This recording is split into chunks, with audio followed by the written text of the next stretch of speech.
Why were you as an act of protest. As an act of protest. Protesting what? Protesting the fact that we've elected somebody who is completely incapable of respecting the Constitution of the United States. Okay, so you have to give it to the protesters of Vietnam, in Vietnam particularly. They actually set themselves on fire successfully. This dude couldn't even set himself on fire successfully. So Darwin nearly accomplished his mission, but apparently when you're too stupid to actually set yourself on fire successfully, you don't take yourself out of the gene pool. So this dude tried to set himself on fire, but being a good leftist is incapable of actually immersing himself in fire. He's of self-immolating. His self-immolation was as much of a failure as Hillary's campaign. So well done there, sir. Other lefties who are very upset. Snoop Dogg is very upset that he may not be invited to the White House to toke. And so he's threatening any black performer who performs at the inauguration. He's saying that he will bring the vast wealth of his rage down upon their benighted heads. Here is Snoop Dogg, one of our great cultural icons, speaking about what he's going to do to stop the Trump inauguration. So ain't nobody gonna perform for Donald Trump, huh? Which one of you gonna be the first one to do it? I'm waiting. I'm gonna roast the fuck out one of you, Uncle Tom, for doing it. Which They're one all of you Uncle is gonna do it Toms. first? He's gonna roast him. I'm the one that performs for himself. Nothing says racial unity quite like calling people who want to give Trump a chance an Uncle Tom. And really, I mean, I can see why Barack Obama invited Snoop Dogg to the White House so many times. He did. Snoop Dogg was at the White House multiple times. But I guess that means that Snoop Dogg is now a political commentator. I'd like to see Mark Lamont Hill and Michael Eric Dyson talk about why Snoop Dogg should shut up about politics, since clearly he doesn't know anything, or if they only reserve their ire and scorn for Steve Harvey and Jim Brown. Meanwhile, actual top-level Democrats continue to say that they're not going to legitimate the Trump presidency. They're very, very upset about the Trump presidency. Debbie Wasserman Schultz, she says that she won't say that Trump is a legitimate president. Do you believe Trump is a legitimate president? What I believe is that there's no question that the outcome of this election was affected by the Russian interference with the campaign. Is he a legitimate president then or not? I mean, is there a distinction between those two things in your mind?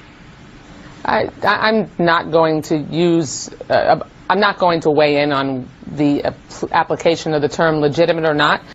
And if someone is qualified to weigh in on whether something is legitimate, it is certainly the woman who helped rig the primaries against Bernie Sanders in favor of Hillary Clinton and then had to resign her post as head of the DNC because of it. She clearly has a leg to stand on talking about legitimacy. She's not the only one. Senate Minority Leader Chuck Schumer from New York, he says that he respects all of the inauguration boycotters because, hey, Trump isn't really that legitimate. So I respect where they're coming from. I mean, I think each person has to make his or her choice on his own, but I don't begrudge those who have said they're going to boycott. Would you urge Senate Democrats to attend? Let each person make his or her own decision. And he says that he didn't say he's going to order Senate Democrats to go to the inauguration, but none of the senators are actually boycotting because a lot of them are vulnerable, and the last thing they want to do is tick off those voters in the middle. So there is Chuck Schumer saying that this is illegitimate. So the Democrats have built up this entire big narrative about how this election was illegitimate because of Russian hacking, because of WikiLeaks sponsored by Russia hacking the DNC and hacking John Podesta's emails, and therefore this election is illegitimate and Trump's an illegitimate president. Well, along comes Barack Obama.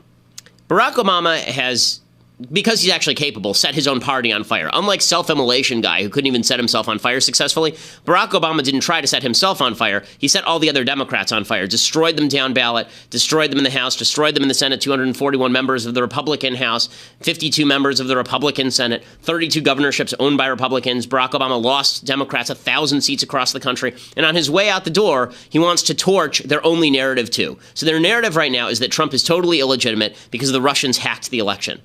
So, WikiLeaks are bad, right? I mean, this is what we've been hearing for the past few months. WikiLeaks are just the worst thing in the world. According to the left, WikiLeaks are now terrible because WikiLeaks impact the election. And WikiLeaks are working hand in glove with the Russians to help Donald Trump. So Barack Obama, he comes along, and his last move in office, hopefully it'll be one of his last moves in office because he still has 48 hours to screw things up some more. His last move is that he pardons, or doesn't pardon, he commutes the sentence for Chelsea Manning, who is the traitor who handed a lot of the original information to WikiLeaks, including the names of American soldiers, including confidential information about American ops that put American lives in harm's way, including information that Osama bin Laden himself said he found valuable. Chelsea Manning, who was then Private First Class Bradley Manning, gave all this information to WikiLeaks. And Barack Obama was the guy who was actually in office when Bradley Manning was put in jail. Then, of course, Bradley Manning decides that Bradley Manning is transgender. Bradley Manning believes that he's a woman now, and so he calls himself Chelsea Manning. So I call him Chelsea Manning now because it is possible in America and everywhere else to change your name. It is not possible to change your sex. So he's a man, and his name is Chelsea Manning if he wants to be called Chelsea Manning, just like Caitlyn Jenner is a man who calls himself Caitlyn Jenner. So just to put the transgender stuff to the side for a second. Here is the problem for Barack Obama. So the entire left has now made this case that WikiLeaks is the worst thing that ever was in the history of mankind. It's terrible, terrible, terrible, terrible. They impacted the election. They've destroyed everything. And then along comes Obama, and he says, oh, yeah, the WikiLeaks guy, you know, the one who's in jail and endangered American national security and put American soldiers in harm's way. Yeah, I'm going to let him out. So WikiLeaks is okay as long as it endangers American soldiers, but it's not okay when they're hacking John Podesta's emails about spirit dinners, about spirit cooking. Right, that's when WikiLeaks becomes bad. It exposes the entire Democratic routine about how terrible WikiLeaks is when he's releasing the WikiLeaks guy. He's releasing one of the lead WikiLeakers, and his excuse for doing so is really ridiculous. He says Manning feels bad about what Manning did, which is insane. Watch how long that lasts. In 2 seconds, Manning will be hired by New York University probably to lecture about terrorism and war. He'll become a professor. And talk about. He'll be Bill Ayers. Right? This is not a situation where Chelsea Manning is somehow really, really sorry about what Chelsea Manning did here. That's ridiculous. They also said that Chelsea Manning had served part of his sentence. It was a 35-year sentence. He served 7 years. But really what this was about in large part was the fact that Chelsea Manning was transgender. So the left values transgender politics above all else. LGBT politics matter more than anything else. It's literally a get-out-of-jail-free card in this particular scenario. So Chelsea Manning has had some hormone treatments. I don't believe Chelsea Manning has had the snip, but I think Chelsea Manning has had the hormone treatments, and that means that Chelsea Manning must be let out of prison, lest Chelsea Manning be in a men's prison and be a man who thinks he's a woman. That would be absolutely terrible, so the left wants to let Chelsea Manning out of prison. And this, of course, undercuts the entire Democratic case. So they're saying Trump's illegitimate because of WikiLeaks. But WikiLeaks is so not a problem that we can release the WikiLeaks guy. It shows the hypocrisy on the part of the left. Now, there's hypocrisy on the right, too. So the right has determined that Julian Assange is a hero now. Sean Hannity wants Julian Assange pardoned. Sean Hannity thinks Julian Assange is wonderful now. So is Sean Hannity all that mad about Chelsea Manning being let out of prison? Is Sean Hannity, and what excuse does he have if he is angry that Chelsea Manning was let out? So it's okay when people are hacking American institutions like the DNC, but bad when they're revealing secrets about the Army? Is that the way this works? There's a lot to toss over here. And then we have to get to what is Barack Obama's actual true motive in all of this. And we'll get to that in just a second. But first, we have to say thank you to another one of our advertisers. This, of course, is Ring. So I've talked about the Ring of Security Kit and what Ring does for me. We use Ring at home all the time. We have this put on our front gate, and it's fantastic. It means that we can always check to see who's dropping off a package. We have security concerns, and we've had a lot of death threats, and Ring helps us deal with that because a lot of the people who are there to burglarize the house or who are there to do something nefarious, first of all, there's a camera on the property. Second of all, a lot of them ring the doorbell to see whether you're home or not. And what Ring does is it rings to your phone. So you can act like you're home or you can see who's there. You have an eye on your property at all times. They also have an advanced motion detection technology that comes with the Ring of Security Kit. And it includes a Ring video doorbell for the front door and a Ring stick-up cam and the wireless weatherproof HD camera, which keeps an eye on other parts of your property. As I say, I have a wife and 2 kids under 3 at home, and so I'm vastly interested in security. Ring helps me feel secure. I've bought extra Ring products for my house because I think that Ring is such a good product. Go to ring.com/Ben right now, and if you do, you get $150 off your kit, which is a pretty good deal. Ring.com/Ben for $150 off your kit. It helps prevent home burglaries. It helps ensure that your property is safe at all times. You can always keep an eye on who's there. Ring.com/Ben for $150 off your security kit, and to thank them for sponsoring our show. Okay, so I want to get to President Obama's actual motive in all of this. What does Obama want from the Chelsea Manning pardon? So I think that Barack Obama is vastly interested in just undermining the national defense of the country. I really think that President Obama does not believe that the national defense of the country is as important as the social justice that he pursues. This is why he's used the Department of Defense as a sort of testing ground for various social justice theories.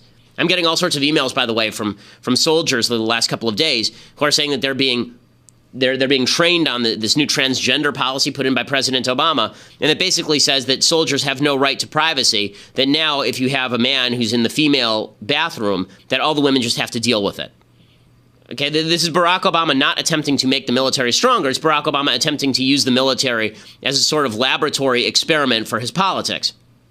And he's done this throughout.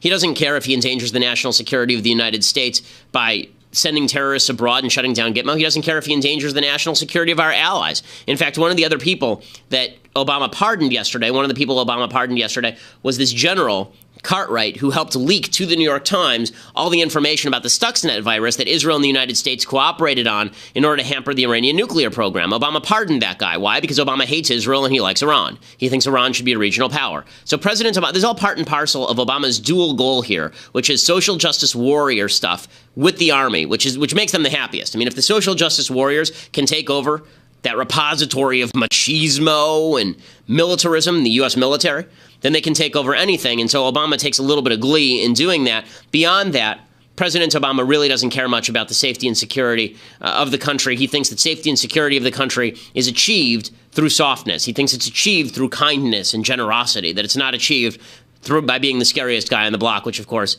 is idiotic. But the left is beginning to realize that what Obama just did really hurts the left. Jake Tapper over on CNN, he says this Manning commutation, it really destroys President Obama's entire line that he cares about leaks, and it also destroys the entire Democratic line that they care about leaks. Commuting the sentence of one of the most notorious leakers. You could argue that Chelsea Manning did it for a good reason, to expose war crimes or whatever case you want to make, but it certainly contradicts the last 8 years of policy in terms of leaking. And it absolutely does, of course. He's not the only one saying this. Bob Menendez, Democrat of New Jersey, he's puzzled by this too. He says, I'm not sure what message this is supposed to send to WikiLeaks. We're trying to police WikiLeaks, and here you are releasing the WikiLeaker. What Russia did as it relates to our recent elections and the role that WikiLeaks in a different iteration has played in that regard, I'm not sure what type of message we send here. And so I'm really surprised that the president took action, and I have concerns about what message we send about ultimately revealing sensitive national security documents.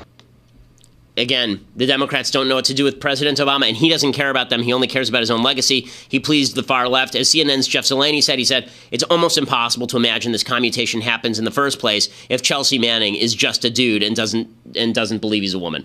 You have to wonder if the outcome would be the same. I mean, because she transitioned.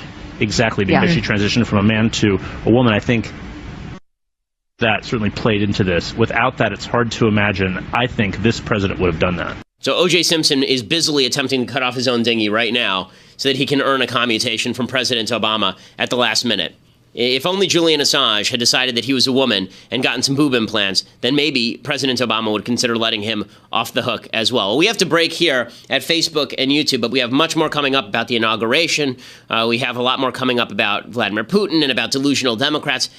And a pretty epic things I hate today. So we'll have to go to dailywire.com to check that out, or to listen later on iTunes and SoundCloud. Subscribe at iTunes. Review us at iTunes. We know you love us, so make sure that you send a 5-star review in over at iTunes if you're a fan. dailywire.com is where you subscribe. $8 a month. And for that $8 a month, you not only get to see the rest of the show live right now, right this instant. You don't have to wait for us to post it later. You also get to be part of the mailbag tomorrow. You also get a free signed copy of my book, True Allegiance. And we have some more goodies that are coming out. The Shapiro store is going to be opening in just the next couple of weeks, and we have other benefits that are coming as well. You get to see Andrew Klavan's show live in color, and his show is great as well. You get to be part of the mailbag on his show. He and I are going to start launching some additional kind of content that we're going to be putting out for subscribers only. So go to dailywire.com right now and subscribe. We are the largest conservative podcast in the United States.